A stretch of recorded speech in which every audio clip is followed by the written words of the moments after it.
एका मित्राच्या वाढदिवसाच्या पार्टीत ओळख झाली। त्याने तिला गुलाबाचे फूल देऊन लग्नाचे आमिष दिले। तिने त्याच्यावर विश्वास केला, अशातच त्याने तिचे सर्वस्व लुटले।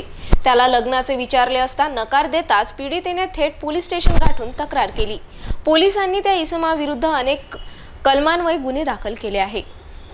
मित्राच्या वाढदिवस निमित्त पार्टीचे आयोजन केले, त्या ठिकाणी पीडित युवती सुद्धा हजर झाली। अशाच वेळी बडनेरा जुनी वस्ती राहणारा 22 वर्षीय सुजित संजय लांडोरे हा सुद्धा दाखल झाला।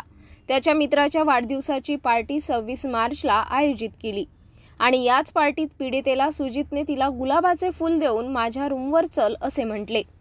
त्याच्यावर विश्वास करून पीडिता सोबत गेली। तेथे त्याने लग्नाचे आमिष देऊन वारंवार शारीरिक संबंध केले।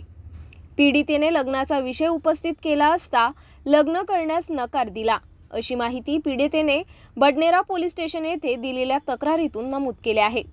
फिर्यादी पीडितेच्या तक्रारीवरून बडनेरा पोलिसांनी 29 एप्रिलला सुजित लांडोरे याच्या विरुद्ध कलम 356(2)(n) भादवी सह कलम 3(1)(w) अनुसूचित जाती जमाती कायदा अंतर्गत गुन्हा दाखल करण्यात आला आहे।